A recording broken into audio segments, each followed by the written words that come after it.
ఆయన నుంచి ఒక ప్రాజెక్ట్ వచ్చిందంటే భలే ఉంది అనుకుంటూ ఉంటాం అనమాట. సో ఇప్పుడు అద్భుతంగా మనందరినీ ఎంటర్టైన్ చేయడానికి మనందరం ఎంతగానో అభిమానించే ప్రభాస్ గారితో రాజా సాబ్ అంటూ మన ముందుకు వచ్చేస్తూ ఉన్నారు ఆయన. సో ఆలస్యం చేయకుండా మన beautiful and fantastic director so Maruthi గారిని మాట్లాడాల్సిందిగా కోరుకుంటున్నాం. Okay, thank you. ఇవాళ భలే ఉన్నాడే. ఈ సినిమా నిజంగా ఫస్ట్ చాలా రోజుల నుంచి రాజ్ తరుణ్తో ఏదన్నా ఒక ప్రాజెక్ట్ చేయాలని నేను అనుకున్నాను. స్లోగా అనుకోకుండా ఈ పాయింట్ తట్టడంతో అది యాక్చువల్గా సాయికి చెప్తే తను నిజంగా చాలా బాగా డిజైన్ చేసి తీసుకొచ్చాడు. ఇంకా అక్కడి నుంచి స్టార్ట్ అయింది. దాని తర్వాత కిరణ్ గారికి కూడా సరే ఇది కథ అని చెప్తే ఆయన కూడా ప్రొడ్యూస్ చేద్దాం అనుకుంటే నాకు కామెడీ సినిమా ఏమన్నా కావాలి సార్ అని అంటే ఆయనకు కూడా లక్కీగా ఈ కామెడీ సినిమా ఇది ఎక్కించడం జరిగింది. దీని తర్వాత మెయిన్ ఈ సినిమాని అంటే చిన్న సినిమా కాన్సెప్ట్ ఫిల్ము అంటే ఇవాళ ఆడియన్స్ నార్మల్గా అసలు థియేటర్కి వచ్చే పరిస్థితి లేదు. ఏదన్నా ఎక్స్ట్రీమ్గా ఉండాలి ఎనీ ఎక్స్ప్రెషన్. అలాంటిది ఈ సినిమాని ఈ పాయింట్ని నిజంగా థియేటర్కి డెఫినెట్గా రప్పిస్తుందని అనుకున్నాను. ఎందుకనంటే చాలామంది అమ్మాయిలుకి ఒక డౌట్ ఉంటుంది. అంటే అది పబ్లిక్గా చెప్పుకోరు, కానీ చాలామంది నిజంగా నేను చేసుకునేవాడు రొమాంటిక్గా లేకపోతే నా లైఫ్ ఏమైపోద్ది, నిజంగా అలా అని వాడిని టెస్ట్ చేయలేరు. ముందు టెస్ట్ చేస్తే వీళ్ళు తేడా అనుకుంటారు. అలా అని పెద్దవాళ్ళు చూపించిన సంబంధం అలా తలంచుకుని చేసేసుకుంటే దాని తర్వాత నేను బుక్ అయిపోతానేవాడిని. ఇలా రకరకాల డౌట్స్తో యాక్చువల్గా చాలామంది వెళ్తున్నారు. కొంతమంది ఎక్స్పీరియన్సెస్ విని యాక్చువల్ నిజంగా నా లైఫ్ కూడా అలా అయిపోద్దని భయపడుతున్నారు. అలాంటి వాళ్ళందరికీ ఒక స్వీట్ ఎగ్జాంపుల్ లాగా ఉంటుంది ఈ సినిమా. అంటే మన మధ్యన జరిగే ఒక కథలాగా ఉంటుంది. ఆ పాత్ర నిజంగా మనీషా చాలా బాగా యాక్ట్ చేసింది. ఎందుకంటే రాజ్ తరుణ్తో పాటు ఈక్వల్గా ఒక కొత్త అమ్మాయి చేయాలంటే అంత ఈజీ కాదు. అది నాన్ తెలుగు అమ్మాయి, but she did very good job. అట్లాగే ఈ టీం అందరినీ నిజంగా ఒక తాటి మీదలాగా, ఎందుకంటే ఇతను శివసాయి మామూలు టార్చర్ క్యాండిడేట్ కాదు. ఎందుకంటే నన్ను కూడా మామూలుగా టార్చర్ పెట్టడు. అంటే ఏదన్నా ఒకటి చెప్పిన తర్వాత ఇది ఎందుకు అది ఎందుకు అసలు అంటే 360 degrees మామూలుగా కొరడాలతో కొడుతుంటాడు. అసలు దీంతో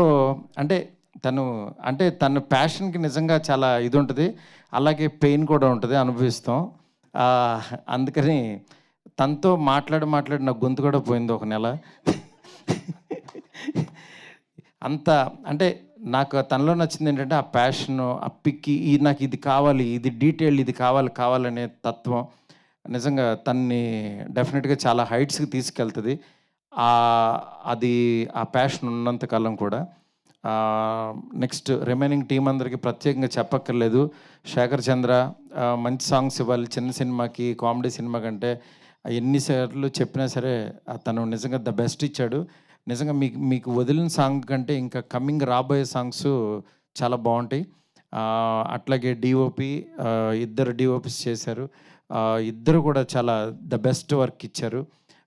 నెక్స్ట్ ఇంకా టీం అందరూ, ఇంకా ఆర్టిస్టులు అయితే ఒక్కళ్ళు కాదు, ఇండస్ట్రీలో ఉన్న వాళ్ళందరినీ పెట్టేశాడు. బడ్జెట్ పేలిపోయింది. అంటే ఇక్కడ ఇండస్ట్రీలోనే కాకుండా తమిళ నుంచి కూడా తెచ్చేసుకున్నాడు. వీటి గణేష్ గారిని బాగా వాడాడు. అట్లా ప్రతి ఒక్కళ్ళని కూడా చాలా బాగా యూజ్ చేసుకుని మీ ముందుకి ఒక మంచి కంటెంట్తో రాబోతుంది భలే ఉన్నాడే సినిమా. డెఫినెట్గా ఇది రిలీజ్ అయినప్పుడు మాత్రం ముందు చిన్న సినిమాగా రిలీజ్ అయ్యి పెద్ద సినిమా అవ్వబోతుంది, నేను చెప్తున్నాను గ్యారంటీగా. ఎందుకంటే ఇవాళే మా ఎడిటర్ శ్రీకాంత్ నాకు ఒక 2 రీల్స్ చూపించాడు. నిజంగా ఫ్లో చాలా బాగుంది. అది అలాగే కంటిన్యూ అయ్యి మంచి సినిమా అవుతుందని చెప్పి కోరుకుంటున్నాను. ఈ తెలుగు ఇండస్ట్రీలోకి కొత్తగా అడుగుపెట్టిన రవికిరణ్ ఆర్ట్స్ కిరణ్ గారికి, వాళ్ళ బ్రదర్ రవి గారికి, ఇద్దరికీ కూడా హార్ట్లీ వెల్కమ్. అట్లాగే ఈ చిన్న సినిమాలు ఎప్పటికీ బాగుండాలని నేను ఒక చిన్న సినిమాతో వచ్చా కాబట్టి నేను ఎంత పెద్ద సినిమా చేస్తున్నా చిన్న సినిమాని మాత్రం వదలకుండా అలా ట్రావెల్ అవుతున్నాను. ఇది కూడా ఆడుతూ ఉంటే నాకు చాలా ఎనర్జీ వస్తుంది. ఇంకా డెఫినెట్గా ఈ సినిమాని ఈ టెక్నీషియన్స్ అందరినీ బ్లెస్ చేయవలసిందిగా కోరుకుంటున్నాను. Thank you so much. ఇంకెవరినన్నా మర్చిపోయి ఉంటే కనుక ప్రీ రిలీజ్లో మాట్లాడతా వాళ్ళ గురించి. నెక్స్ట్ ఇది మెయిన్ ఈ సినిమా బాగా అవ్వడానికి కారణమైన గోవిందరాజు గారు, మా బ్రదర్ సతీష్, నెక్స్ట్ అట్లాగే మురళి గారు, రామకృష్ణ గారు, ప్రతి ఒక్కళ్ళు టీం వాళ్ళు పాపం వెనకాల నుండి నడిపిస్తున్నారు. అందరికీ కూడా చాలా చాలా థ్యాంక్స్. నెక్స్ట్ ప్రత్యేకంగా ఇద్దరికి చెప్పాలి. ఆదిత్య మ్యూజిక్ నిరంజన్ గారికి, అలాగే ఆ టీం అందరికీ. నెక్స్ట్ ఈటీవీ విన్తో ఫస్ట్ ప్రాజెక్ట్ ఇది చేస్తున్నాము.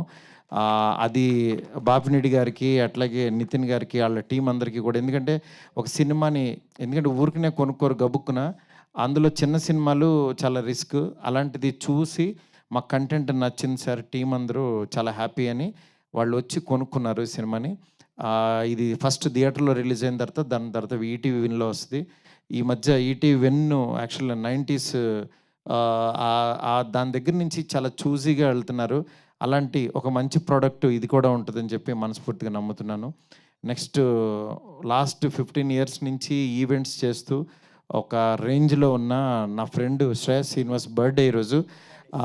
నా శ్రీనివాస్ బర్త్డే సందర్భంగా తనకి హ్యాపీ బర్త్డే సీను గారు. ఎందుకంటే నా ఫస్ట్ సినిమా ప్రొడ్యూసరు. ఇవాళ ఈవెంట్ కూడా ఆయన చేయడం చాలా హ్యాపీగా ఉంది. నెక్స్ట్ మిగిలిన వాళ్ళందరికీ కూడా, మీడియా మిత్రులందరికీ కూడా ఈ చిన్న సినిమాని ఎంకరేజ్ చేయవలసింది మనస్ఫూర్తి కోరుకున్నాను. చాలా చాలా థ్యాంక్స్ అండి. Thank you so much. Thank you Maruthi గారు, థ్యాంక్ యూ సో మచ్. ఇలానే మీరు మంచి సినిమాలకి మీ సపోర్ట్ అందిస్తూ ఉండాలని మనస్ఫూర్తిగా కోరుకుంటున్నాము. And thank you so much Ravikiran ఆర్ట్స్కి. Congratulations once again. టీజర్ చాలా బాగుంది and we all are eagerly waiting for the film. And film గట్టిగా హిట్ చేయాలి థియేటర్స్ని, అండ్ థియేటర్స్ నుంచి ఆ హిట్ సౌండ్ మీ వరకు రావాలని మనస్ఫూర్తిగా కోరుకుంటున్నాను.